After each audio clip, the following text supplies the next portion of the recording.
News from across the Federation, spanning the region and covering the globe. This is the KyssFM SKN News Now Evening Edition, your one true source for news. And now your presenter.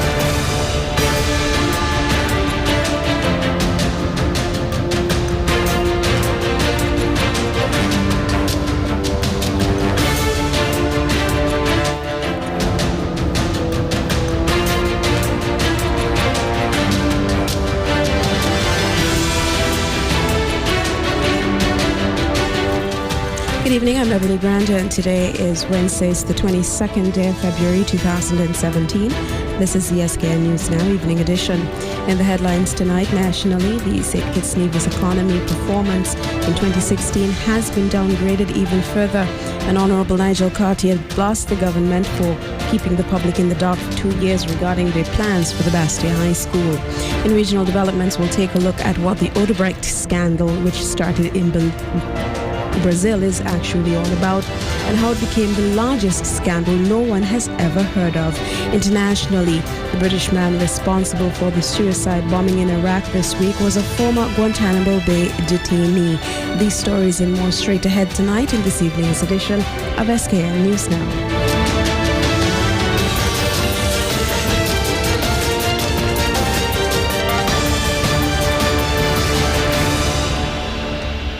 Two years after taking over a strong economy, the Team Unity government of Prime Minister Dr. the Honourable Timothy Harris has the Twin Island Federation in a tailspin. Last month, the Eastern Caribbean Central Bank, ECCB, revised its estimate on the St. Kitts and Nevis economy, decreasing the growth from 3.02% of GDP to 2.84%. The revised ECCB figures now places the St. Kitts and Nevis economy once the leader in the Eastern Caribbean Currency Union, the Caribbean and Latin America, in fourth place in the ECCU.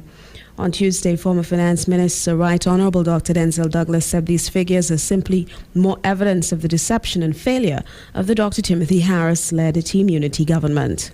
Just recently, there has been a downward revision of our GDP for 2016. And while the Prime Minister has been grossly dishonest in misleading the nation about the true state of affairs in the Nevis economy, the Central Bank and the Caribbean Development Bank have a totally different picture. Despite his boastings at press conferences, at town hall meetings, and issuing press releases using fancy words of a robust economy and a rosy economy, that it is the best in the region and in Latin America, and that the Central Bank, the Caribbean Development Bank, the IMF, the World Bank, and UN-ECLAC, and the Eastern Caribbean Central Bank, they have just recently updated their own website in January the 20th of 2017. And they have, in particular, the Central Bank has reduced St. Kitts and Nevis growth domestic product GDP for 2016 from 3.02% to an estimated 2.84%, the worst in 4 years, and placing the economy of St. Kitts and Nevis under Dr. Harris and Team Unity in fourth place, behind Anguilla, which has 4.5%, Antigua and Barbuda with 4.29%, St. Vincent and the Grenadines with 2.9%. With economic growth of 4.88% in 2015, the IMF has forecast a slowdown of the local economy to 3.5% in 2016 and a 3% growth over the medium term. The situation as it relates to foreign trade has fared no better, as there's also been a steep fall-off in exports from the Federation. As well as similar negative trend with regard to the value of our exports. And there is bad news, more bad economic news for St. Kitts and Nevis, as the United States Census Bureau has just released information that in December of last year, the value of our exports of goods and services to the United States of America was the worst December in the past 7 years. Yet we are being told that this is a robust leading economy. It is the deception, the open practice of deception by this administration that has caused it to fall in grace with the people of St. Kitts and Nevis. That was the Right Honourable Dr. Denzel Douglas. In other news, former Minister of Education, Senator the Honourable Nigel Carty, has labelled his successor, Honourable Sean Richards, as incompetent. This afternoon, Senator Carty said the Education Minister's failure to update the public on the previously touted plans for the Bastia High School in any of the government's town hall meetings is an indication of his complete inability to do the job. The Minister of Education, with his incompetence, failed to indicate to the public in those town hall meetings, which provided an optimum forum, an optimum opportunity for him to indicate to the public where he is, where his ministry is, with the either reoccupancy of the Bastia High School as we know it, or the construction and other plans for some new Bastia High School. The public is none the wiser. After all of the braying in these town hall meetings, the public is still unaware as to what the plans are. The senator added that 2 years after assuming office, the Team Unity administration has left the public unaware of any developments, whether past or future, associated with the Bastia High School. And here we find ourselves, 2 years after they have taken office. The public is still unaware as to where the Bastia High School will be built, if one will be built. The public is still unaware of what is the serious reason for the government's unwillingness to reoccupy the current Bastia High School. The public is still unaware as to what is the justification for the spending of over $4 million in building 2 or 3 wooden structures to host over 800 students at the Bastia High School. The public is still unaware of any justification for monies being given to companies owned, at least in part, by members of the government for the construction of wooden buildings where our students and children are being housed for the last 2 years or so. The public is still unaware as to whether there are any construction drawings being done, designs being done, how much that will cost, how long it will take, and when any construction is going to begin. Governor of the Eastern Caribbean Central Bank, Timothy Antoine, has called on commercial banks to manage and carefully analyze risks rather than avoid them so they can be minimized and leveraged as opportunities. Governor Antoine issued the call while delivering the opening remarks at a 5-day training workshop on the International Standard Organization 31,000 Enterprise Risk Management Framework and Disaster Recovery and Business Continuity Management at the ECCB headquarters here in St. Kitts this week. The workshop is designed to assist organizations in establishing a common platform and approach for risk management and gain insight into the development of their disaster recovery and business continuity plans. The governor emphasized that risks abound and highlighted some of the risks commercial banks face, including financial, operational, credit, and strategic. We do not have the luxury of simply saying we will not deal with that or we will not deal with this. I mean, if you think about it, our very existence, inherent in living and being and doing, is risk. Positive or negative, because the outcomes could be either way. We cannot avoid risk. And therefore, rather than think about avoiding it, we need to think about how we're going to deal with it. In your business environment, you will be familiar with a hierarchy of risk. That includes, for example, financial risk. And since I'm speaking to bankers, very much on our minds is the issue of credit risk. I think we all know in the ECCU we have elevated credit risk, and that's an area we're trying to manage, including, for example, bringing down our non-performing loans ratio. By the way, they're down to around 12% now, down from 17% a year ago. So we're moving in the right direction on that score, but clearly a lot of work still is ahead of us where that is concerned. Then there's the issue of operational risk. And again, drawing from the banking experience, I think we all know the challenge we're having right now with the risking and our capacity to continue to connect with the international financial community, especially for our national banks. But even the international banks will tell you that they are having to do quite a bit to ensure that they could continue to preserve those relationships. And that is a current challenge for all of us, a major risk. The CARICOM heads of government last week in Guyana again addressed this issue following a report that was commissioned of the Central Bank Governors of CARICOM. We prepared a report, strategy and action plan, and presented it heads, which was adopted, and we now need to fully roll out.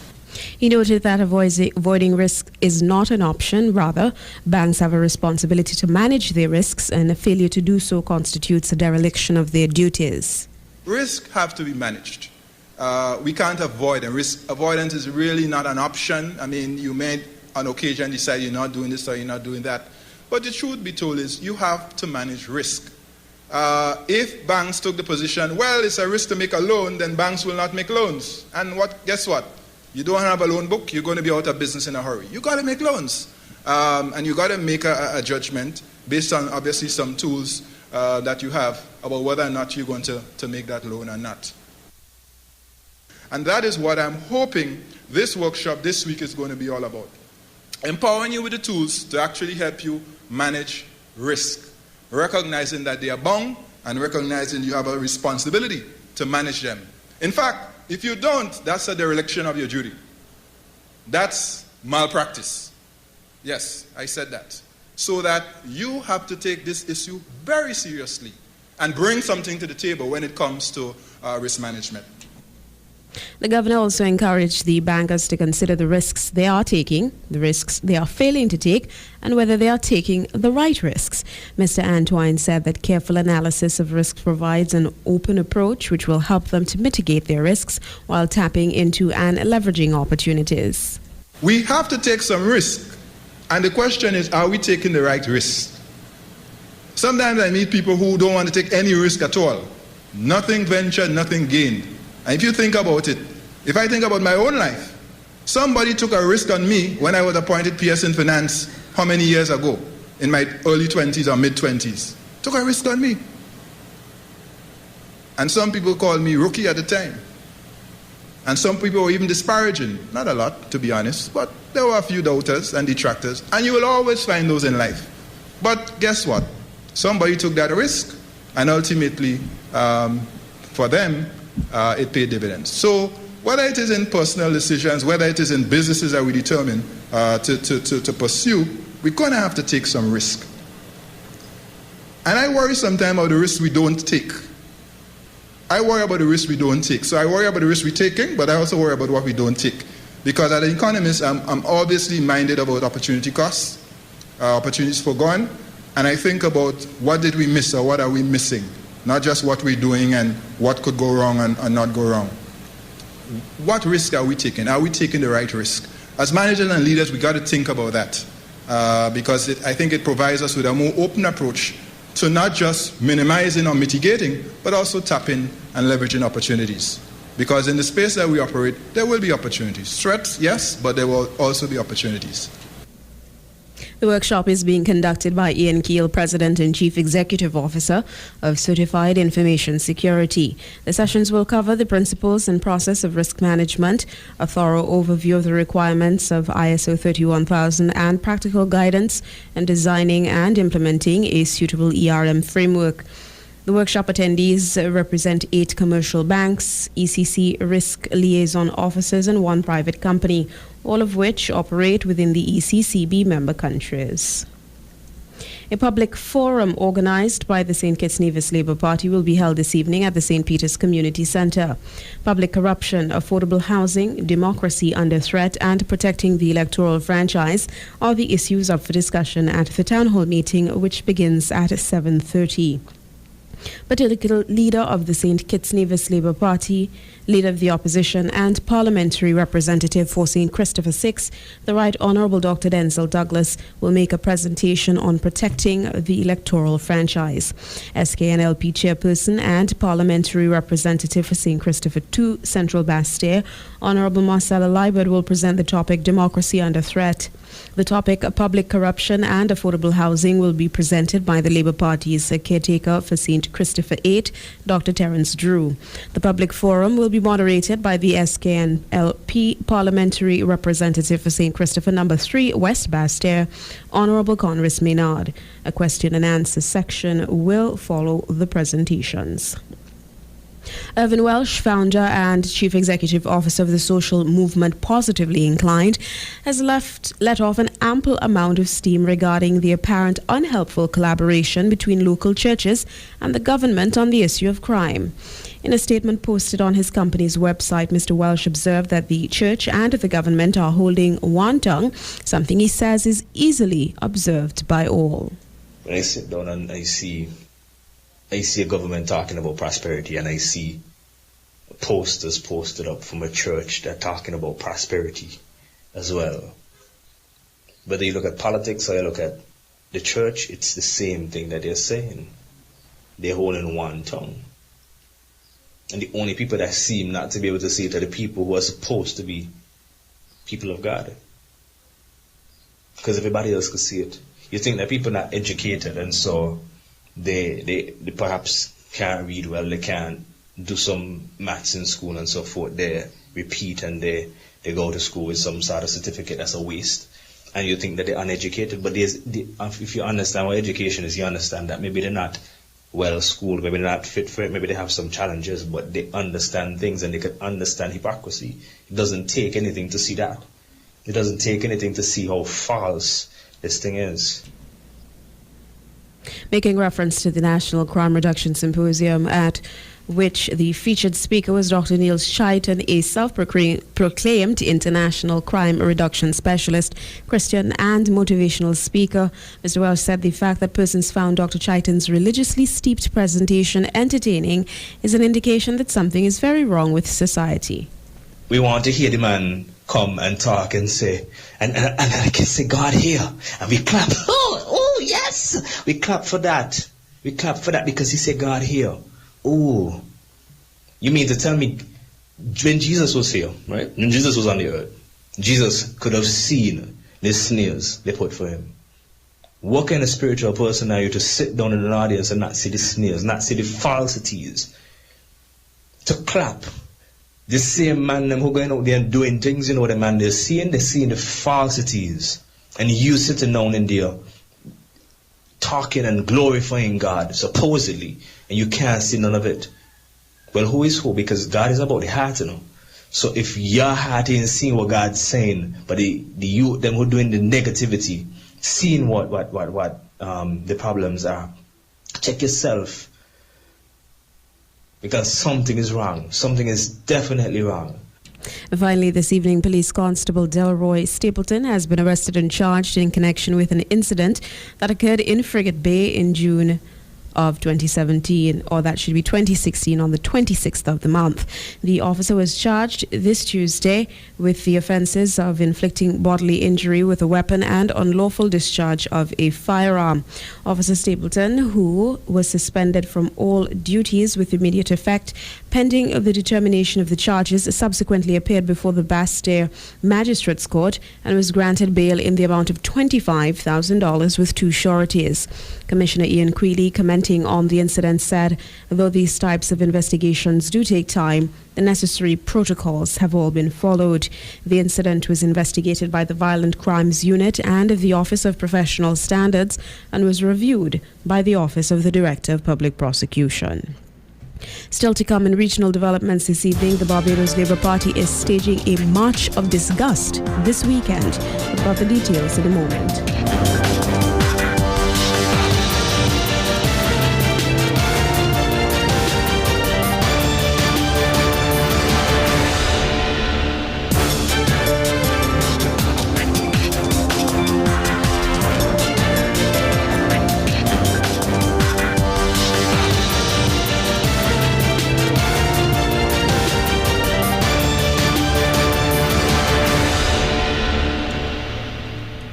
A multi-billion-dollar intercontinental corruption scandal, secret code names, and high-profile imprisonments. The case of Brazilian constructor Odebrecht reads like a Hollywood blockbuster with very real consequences across Latin America, the Caribbean, and beyond. But what is Odebrecht all about? One of the biggest scandals in the world no one knows anything about, and which has left high-level government casualties even in small nations like Antigua and Barbuda. Outrage across Latin America at one of the world's greatest corruption scandals. Brazilian construction giant Odebrecht owned up to paying nearly $800 million in bribes for fat public works contracts. The U.S. Justice Department slapped it with a record $3.5 billion fine last December. But prosecutors say there's even more to uncover. Possível esperar que essas investigações sigam adiante. We can expect these investigations to reveal new corruption schemes, in parallel to those illegal acts that were allegedly committed by Brazilian companies, mainly construction firms, in foreign countries. Construtoras nesses países. Odebrecht was at the heart of illegal payments for inflated contracts with Brazil's state oil firm Petrobras, a scandal nicknamed Car Wash. Dozens of politicians and business people have been jailed, including former CEO Marcelo Odebrecht. The firm's dirty dealings have implicated at least 3 sitting or former presidents, with bribes stretching across 9 Latin American and 2 African countries. Most nations have launched probes. This crisis of confidence began in Brazil and has now spread to all Latin American countries. I give all my support to the public prosecutor and judiciary to carry out justice in the Odebrecht case. Prosecutors from 11 countries have agreed to share information in this massive cross-border probe. 77 Odebrecht executives have signed tell or plea bargains for lighter sentences, which could double the number of investigations. As corruption-wary citizens protest across the continent, governments have frozen Odebrecht projects and barred it from future public contracts. Barbados Labour Party leader Mia Mottley has announced that her party will hold a march of disgust this Saturday to show their discontent with the leadership of Prime Minister Frundle Stewart and his administration. Kemar Jordan has more. Enough is enough. Opposition leader Mia Mottley today announced plans for a national march of disgust on Saturday, March 11, while calling on Barbadians to signal their dissatisfaction with the Frundle Stewart administration. During an 11 a.m. press conference at the opposition office in Parliament Building today, Ms. Mottley was particularly harsh in her criticisms of Prime Minister Frundle Stewart, charging that he'd chosen to jet off to New York to attend a Democratic Labour Party cocktail sip at one of the worst times for the economy. Ms. Mottley says this is clear evidence that Mr. Stewart is unfit to continue in office. Though seemingly resigned to the fact, however, that the Prime Minister will not call elections in a hurry, Ms. Mottley says Barbadians must take back their country. And we call upon all civic-minded Barbadians to join with us in sending a message to Frundle Stewart and his cabinet that their style of governance is not cute. But above all else, that Barbados cannot bear the weight of the indifference and the incompetence of Frundle Stewart and his cabinet for another 12 months. Ironically, yesterday was the 4th anniversary of Barbadians going to the poll at the last elections. As several other commentators have said over the last 2 weeks, and we have sat back and listened to them, including some of their own, this crisis situation is bigger than each of us.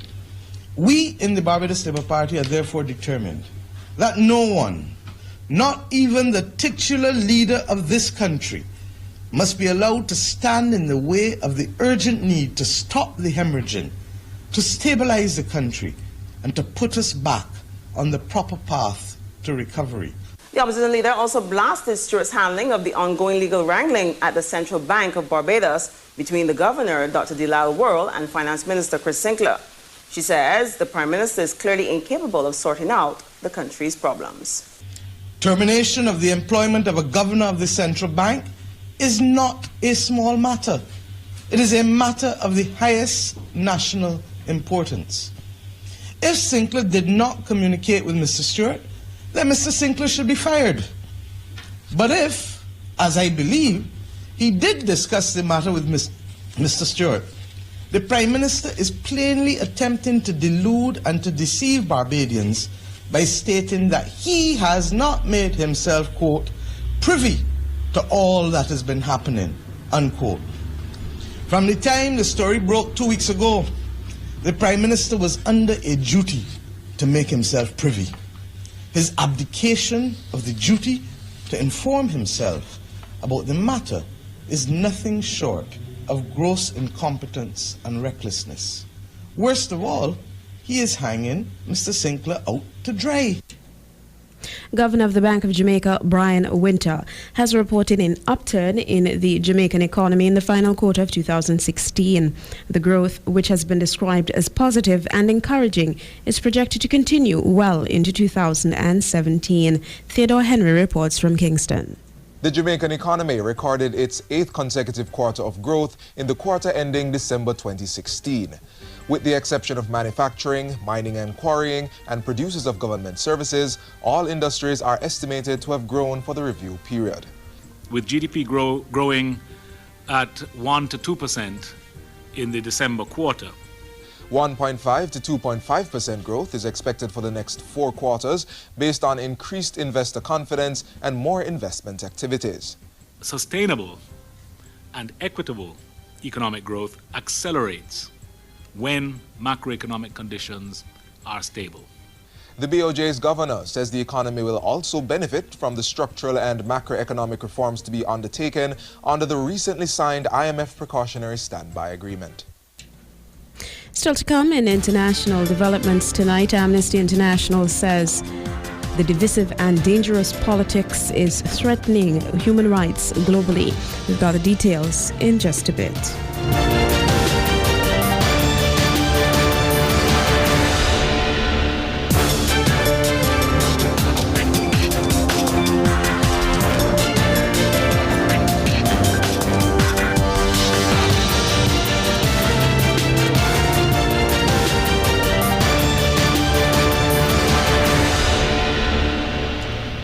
British militant Abu Zakaria al-Britani, who blew himself up in Iraq this week, had won compensation for his stay in Guantanamo Bay. This is according to new information from security sources. Saskia O'Donoghue reports.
Going to have to take elements of this on the good faith of ours that Iraq has chemical and biological weapons.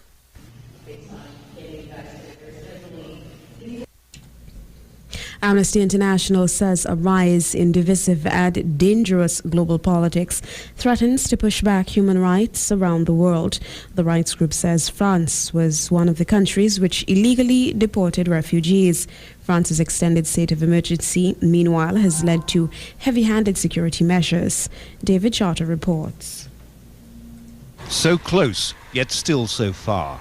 Exhausted and traumatized, this married couple from Eritrea have just learned they'll never make it across the border into France. 12-year-old Milal came from the Afghan city of Herat. He spent 24 suffocating hours hidden inside a crate on a truck to reach here. Each of these families have made a grueling journey to escape the ravages of war in their homeland. But this Catholic church in the Italian border town of Ventimiglia is where their hopes of finding sanctuary are dying. There are a lot of dangers, a lot of risks for these people. No one's taking responsibility. They are all alone. Just a few hundred meters away, the French border guards are stopping nearly every vehicle crossing from Italy. So far this year, at least 7 refugees are known to have been killed trying to reach France and claim asylum. Victims of accidents as they were walking on the motorways and rail networks here. At the first station where trains arriving from Italy stop, a squad of French riot police search the carriages. If they find any refugees, they deport them. They tell us they're looking for who they call terrorists. But there is still one way the refugees can get into France, along this remote Alpine valley. It's where Jews fleeing the Nazis once found refuge during the Second World War. Sylvain Gogua took me into his mountain village, where he has given shelter to unaccompanied minors seeking asylum. Like many here, he believes it's his duty as a Frenchman to give help to the helpless. They all had terrible stories to tell. In Libya, most of them are tortured in front of their telephone or a camera to oblige their family to send more money. They kept as hostages. At the top of the valley, police squads have now set up a new roadblock. The refugees hiding from them are effectively marooned. At this safe house in the French Alps, we met up with an olive farmer who's just been given a $3,000 fine by the French courts for helping young refugees.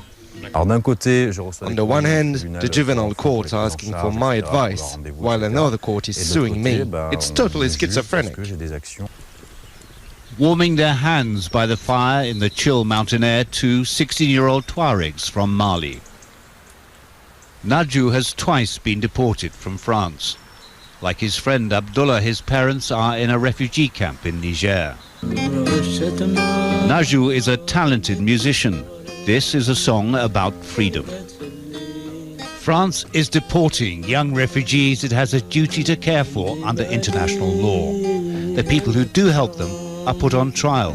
Those dealing with the human cost are asking, who's responsible for the real crime? At least 74 bodies of African migrants have washed ashore in western Libya. It is the latest tragedy at sea along a perilous but increasingly popular trafficking route to Europe.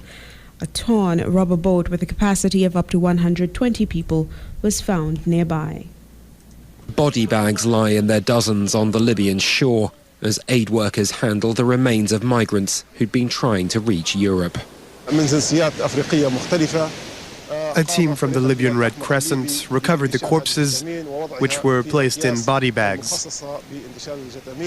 Now those bodies are lying on the shore of the village of Harsha. It's thought there could still be other victims at sea who've not yet been recovered, though one survivor, reportedly in a coma, was transferred to hospital. It's thought traffickers had stolen the engine of their flimsy rubber boat, leaving them adrift. Libya's long been a jumping-off point for both migrants and refugees attempting to reach Europe, with numbers spiralling in recent years. 180,000 people made the journey last year alone on dangerously overloaded craft. European authorities have been working with Libyan authorities to try and stem the tide, including voluntary repatriation schemes and stepping up maritime patrols. And we are ready to support the government and to help them, as you know, we are already doing. We are already cooperating with the Libyan Coast Guards with capacity building, with managerial help. Our intention is to step up our cooperation. However, that's harder than it looks. Libya itself is largely controlled by local militias, with few in the nation's east recognizing the UN-backed government in Tripoli. Moreover, NGOs have also criticized moves to have Libyans do more, saying migrants and refugees could be further exposed to physical danger and abuse. That wraps things up for us at SKN News Now for the first portion of the news presentation.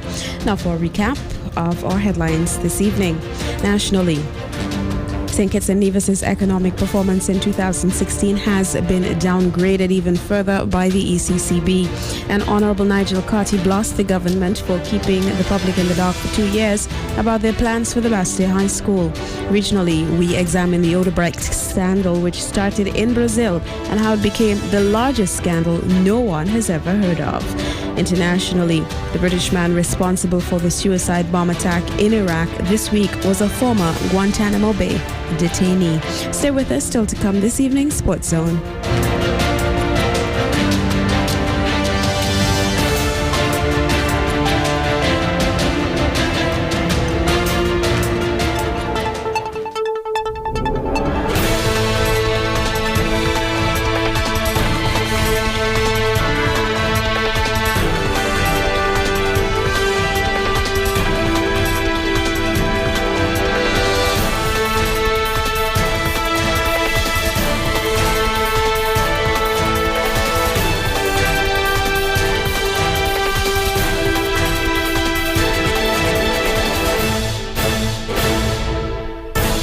Tonight in Sports Zone, can Magic Johnson return the Lakers to their former glory? ESPN's Stephen A. Smith thinks so. We have the details coming up next.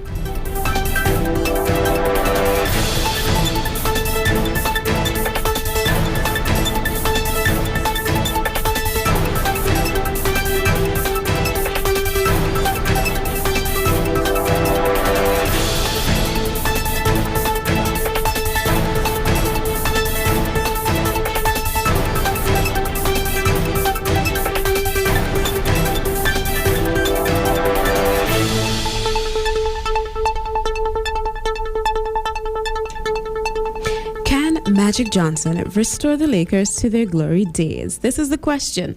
And in his unique style, ESPN's Stephen A. Smith has shut down the idea that Magic Johnson will be as ineffective for the Los Angeles Lakers as Phil Jackson has been for the New York Knicks. You know, one of the most hilarious things I heard upon learning that Magic Johnson was not a president of basketball operations for the Los Angeles Lakers is people walking around acting like he was going to be comparable to Phil Jackson. You know who Phil Jackson is, right? That 11-time champion as a coach in Chicago and L.A. who went to the New York Knicks as president of basketball operations and suddenly has become as inept as you want to be. That Phil Jackson. Suddenly, that's who Magic Johnson is going to be. Well, let me tell y'all something right now. You got to worry about a lot of things about Magic Johnson. You got to worry about whether or not he's going to get a star. You got to worry about the ability to return the Lakers to championship glory. But the one thing you do not have to worry about when it comes to Earvin Magic Johnson is him being somebody comparable to Phil Jackson as an executive. And here is why.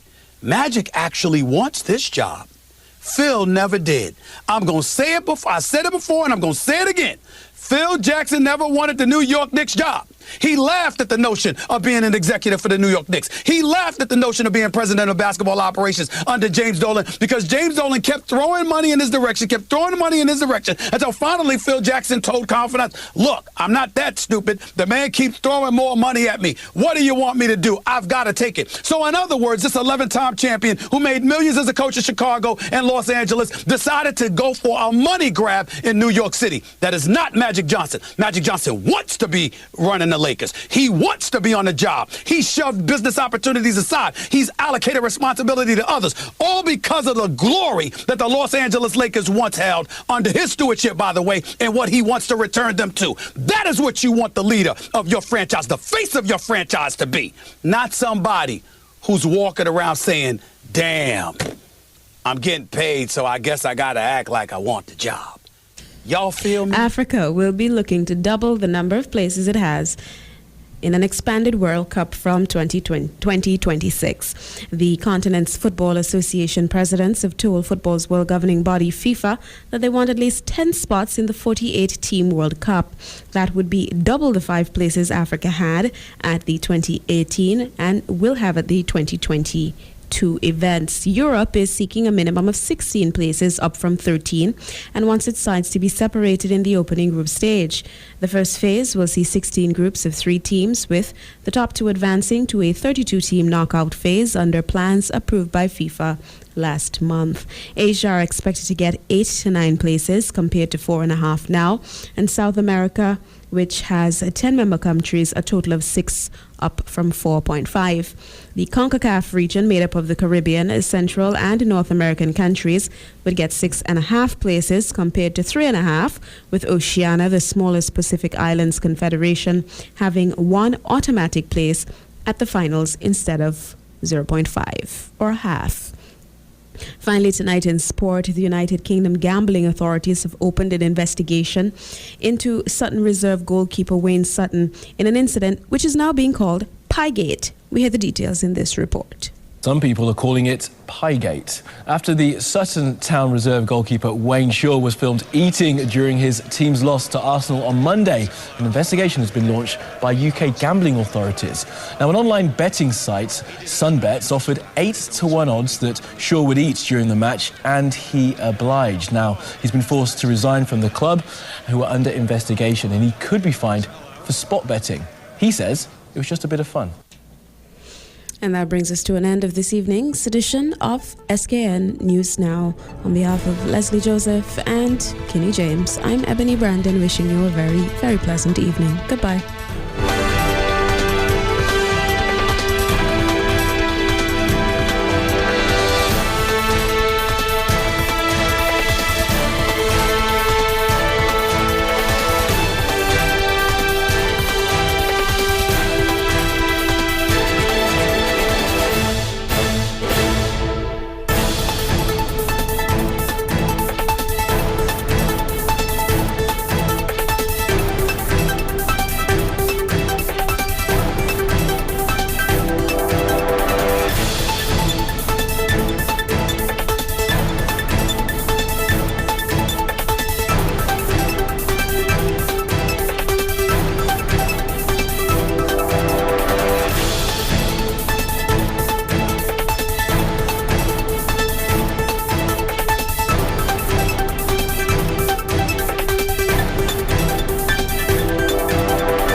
This is Brigo